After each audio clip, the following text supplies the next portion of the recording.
Coffee is the most consumed beverage after water and the most traded commodity after oil in the world. Each year around the world, people consume roughly 10 billion kilos of coffee, with Brazil being the world leading exporter with over 4.5 billion worth of coffee in 2023. Finland holds the title for the highest consumption of coffee, with the average person consuming about 10 kilograms of coffee per year. But is coffee good for our health? In this video, we are going to talk about what coffee is and how it works in our body, what are the benefits and side effects of drinking coffee, how coffee can help you fight against diseases, the recommended dosage of coffee for each individual, and at the end, I'm going to talk about some interesting facts and myths about coffee. So stick around till the end cause you don't want to miss this myth. Before we start,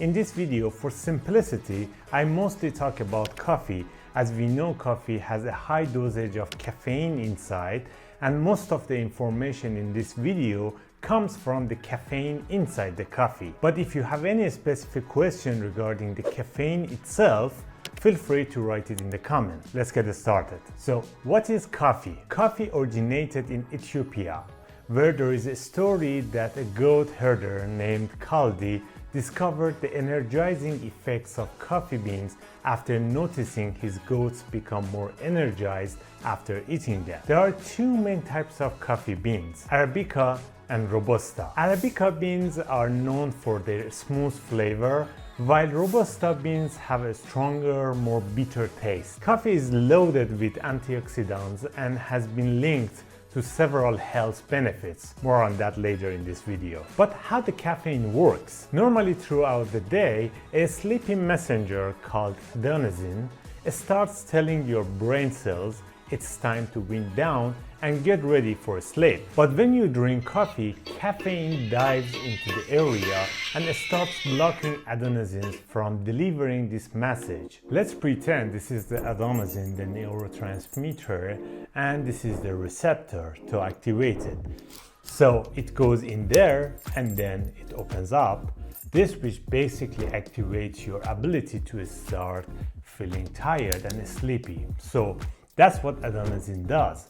But what coffee does is it comes in there and it goes into the receptor for adenosine, like that preventing being seen, to go into the receptor to know we block this sleep molecule so you become more awake, and that's really what's happening at the cellular level.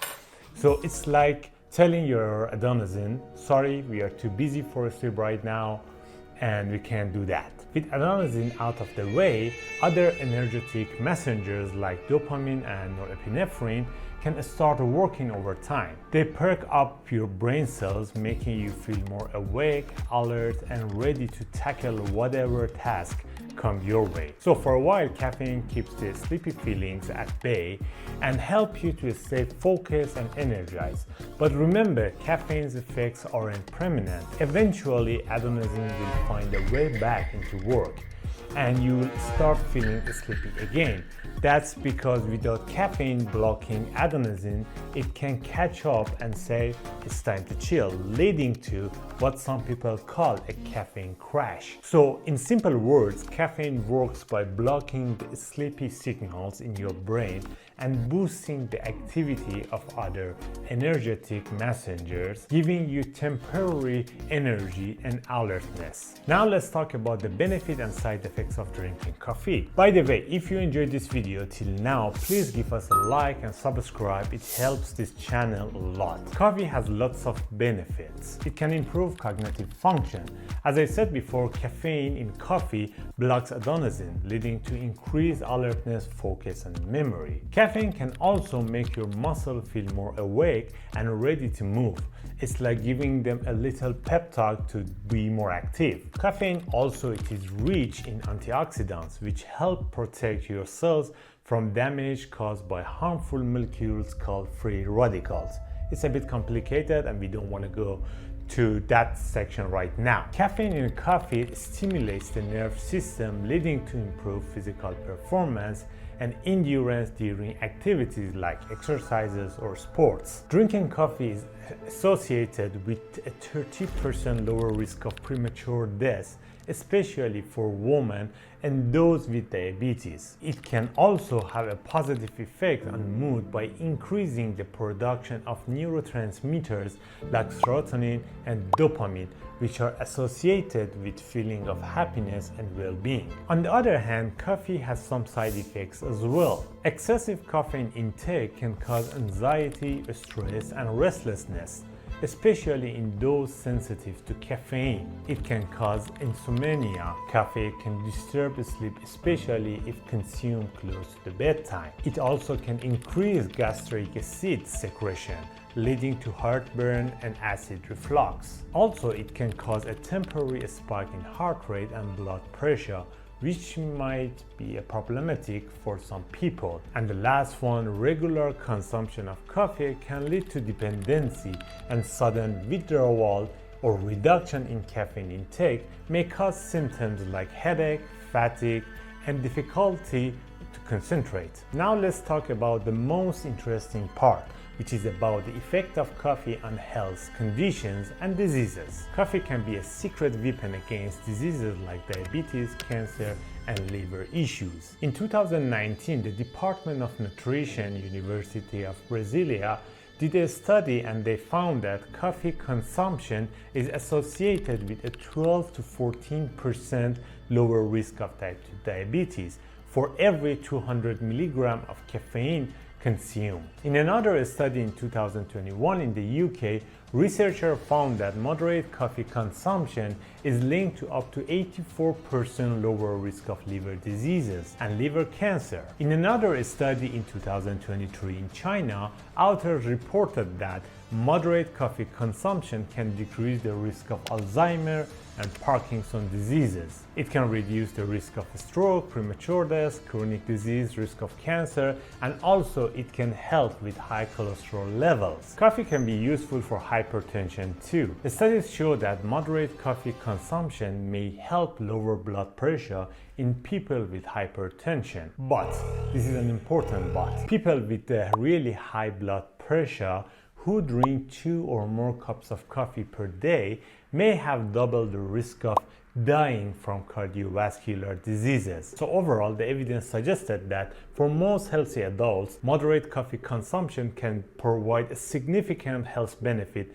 including for conditions like hypertension, diabetes, cancer. However, those with high blood pressure may want to limit intake. As always, consulting a healthcare provider is advisable, especially for those with pre-existing medical conditions. Now the question is, how much should we drink coffee? For healthy adults, moderate coffee consumption of 3 to 4 cups per day, up to 400 milligrams of caffeine, is generally considered safe and can provide health benefits. Pregnant or breastfeeding women limit caffeine intake to no more than 200 milligrams per day, about 1 espresso or 2 cups of coffee, because caffeine can stay active longer in the body during pregnancy and get into breast milk. Children under 18 should limit caffeine to less than 3 milligrams per kilogram of body weight per day, about 120 milligrams for a 40 kg child. Excessive caffeine can cause issues like anxiety,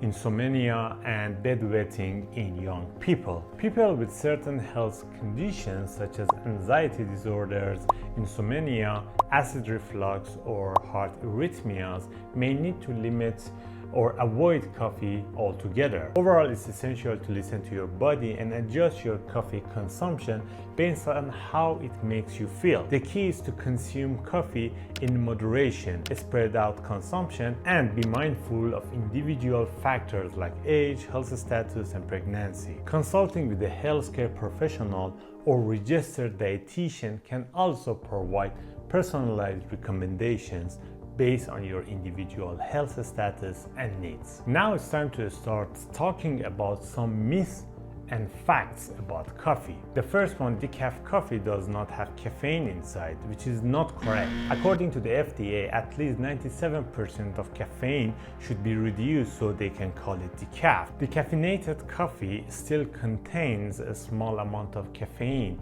It's typically about 3 to 4% of the caffeine content of a regular coffee. The second one is drinking coffee will stunt your growth. Some people say that if teenager drinks caffeine, they will stop growing, which is wrong. They can eat around 100 milligrams of caffeine every day. The third myth is caffeine detox your body. This is a myth and it's wrong. The best detox beverage in the world is water. Number 4, you won't be able to sleep if you have caffeine at night. This is a myth, because you can sleep when you drink coffee. But studies show that the sleep quality is going to be really bad. Number 5 is tea is healthier than coffee. Again, no. Tea has less caffeine, which might be more suitable for those who are sensitive to caffeine, but it doesn't mean that it is healthier than coffee. And the last one, the way you prepare your coffee doesn't matter. Different coffee has a different amount of caffeine, and the way you brew the coffee is really important. Also, where the coffee comes from also is important. Like Colombian coffee may be different than Ethiopian coffee. Let's talk about an interesting fact. 5 hours is the half-life of caffeine in the body. The rest is around 6 to 10 hours, which means that if you drink coffee around 6 p.m., for example, before going to work out, you will have good energy for your workout, but after that, around 10 p.m., 11 p.m., that you want to go to sleep, you still have half of that coffee in your body, which can cause you some problem with sleeping. Some people say that they can go to sleep easily, which is good, but all the research point out the concept of your sleep and the depths of your sleep are disrupted when you drink coffee. Even if you are able to fall and stay asleep, the sleep you're getting simply not as good as the sleep you would get if you were to shut off your caffeine intake at least 8 hours before bedtime, and better to be more than 10 or 12 hours before bedtime. So drinking coffee is good for your health and has lots of benefit, but you should not exceed more than the moderate dosage. If you have any favorable coffee hacks or have any question regarding that, please do leave a comment.